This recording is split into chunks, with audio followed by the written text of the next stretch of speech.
Jangan lupa subscribe YouTube channel Metro TV News dan jangan lupa nyalakan notifikasinya.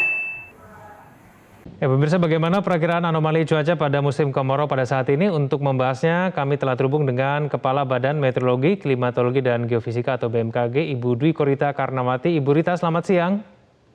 Selamat siang, Mas Egan. Assalamualaikum warahmatullahi wabarakatuh. Waalaikumsalam, salam sehat Bu Rita. Bu Rita, pada saat ini musim kemarau, tetapi memasuki bulan Juli di beberapa daerah ini terjadi banjir, banjir bandang dan kemudian banjirop. Nah, ini bagaimana kemudian BMKG bisa menjawab tantangan cuaca yang bersifat dinamis ini, Bu Rita?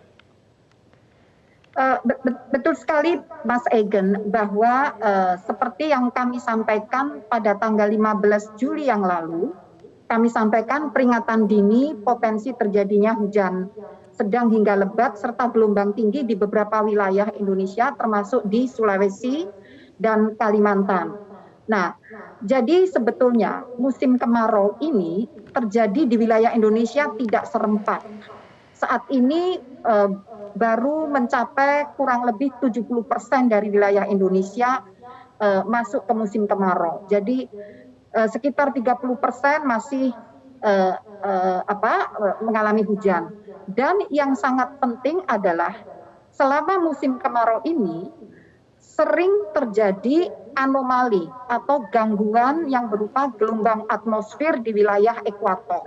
Seperti saat ini, seperti yang kami sampaikan 15 Juli yang lalu, masuknya Madden-Julian Oscillation, yaitu arak-arakan awan hujan yang memasuki wilayah Indonesia dari Samudra Hindia di sebelah barat. Selain itu juga terdeteksi adanya beberapa bibit siklon.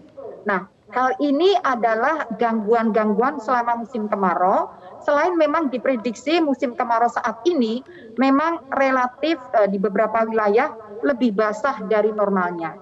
Sehingga kami terus memberikan peringatan dini berdasarkan teknologi yang kami terapkan, yaitu dengan satelit serta dengan radar cuaca yang selalu diupdate. Jadi biasanya peringatan dini itu 1 minggu sebelumnya diupdate setiap hari dan terutama 3 hari sebelumnya sampai 3 jam sebelumnya. Jadi demikianlah cara kami untuk memitigasi anomali atau gangguan-gangguan yang terjadi di ekuator ini, meskipun saat ini sebagian wilayah Indonesia telah memasuki musim kemarau. Ya. Demikian. Bu Rita, apa catatan BMKG nih tentang perubahan cuaca Indonesia? Apakah ada catatan komprehensif selama 76 tahun BMKG berdiri, Bu Rita? Betul sekali. Jadi kami mencatat adanya tren yang signifikan terjadinya kenaikan suhu yang hampir atau bahkan sudah mencapai 1 derajat Celcius dibandingkan dari tahun sebelum 1970. Jadi kita mulai membangun itu kan 1970.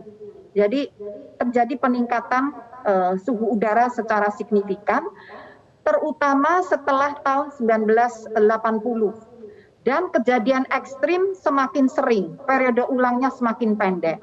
Kami memprediksi atau memproyeksikan di akhir abad 21 apabila kita tidak melakukan mitigasi terhadap perubahan iklim, kejadian ekstrim akan menjadi kenormalan baru, semakin sering terjadi, bahkan kenaikan suhu udara dapat mencapai lebih dari 3 derajat Celcius dibandingkan tahun 1950-an. Demikian, Pak. Baik, Bu Rita, apakah kita memiliki potensi sumber daya yang mumpuni dalam memberikan informasi secara periodik? Betul sekali, Mas. Jadi melihat fenomena cuaca dan iklim yang nampaknya semakin kompleks dan tidak pasti, kami terus bekerja sama untuk meningkatkan teknologi dalam hal observasi cuaca, analisis prediksi, agar dapat diberikan informasi, perakiraan, prediksi, dan peringatan dini secara lebih cepat, tepat artinya resolusinya menjadi lebih tajam, yang dulu masih skala provinsi, tingkat provinsi, saat ini sudah sampai skala kecamatan, dan akan segera ditingkatkan menjadi skala desa.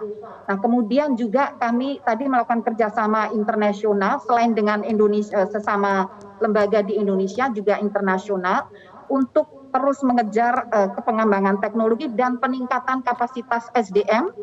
Selalu kami training, misalnya di NOAA di Amerika ataupun di Japan Meteorological Agency dan beberapa lembaga internasional ataupun nasional lainnya. Baik, Bu Rita, negara Indonesia sedang menghadapi pandemi COVID-19. Peranan apa yang mungkin bisa diberikan BMKG kepada masyarakat, Bu Rita? Nah, saat pandemi ini banyak warga masyarakat yang susah, terutama petani dan nelayan. Nah, untuk mendukung percepatan pemulihan ekonomi bagi kalangan petani dan nelayan, tadi seperti yang disiarkan, kami melakukan pembinaan pendampingan di lapangan kepada para petani agar mampu memanfaatkan informasi cuaca dan iklim dalam rangka meningkatkan produktivitas tanamnya. Demikian juga kepada para nelayan, kami bimbing, kami dampingi agar mampu melakukan penangkapan ikan. Jadi bukan mencari ikan, tetapi menangkap ikan di lokasi zona-zona yang sudah terdeteksi dini. Kemudian dengan cara yang lebih aman karena ada informasi cuaca, kapan gelombang tinggi, kapan bisa melaut. Demikian. Baik, Ibu Rita, apa langkah dan tantangan ke depan BMKG dalam usia 76 tahun ini?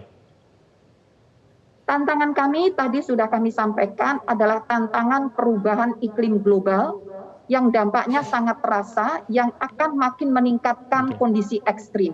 Dan juga tantangan adanya peningkatan kejadian kegempaan yang semakin meningkat. Sehingga kami menghadapinya dengan terus menguatkan atau meningkatkan atau inovasi teknologi, dan kami berupaya saat ini meningkatkan teknologi dalam negeri dan juga meningkatkan kapasitas sumber daya manusia melalui berbagai cara, antara lain dengan studi lanjut ataupun training dan internship. Demikian, Pak. Baik, Kepala BMKG Ibu Dwi Korita Karnawati, terima kasih telah bergabung bersama kami di Metro Siang. Selamat siang, Ibu Rita. Terima kasih, selamat siang.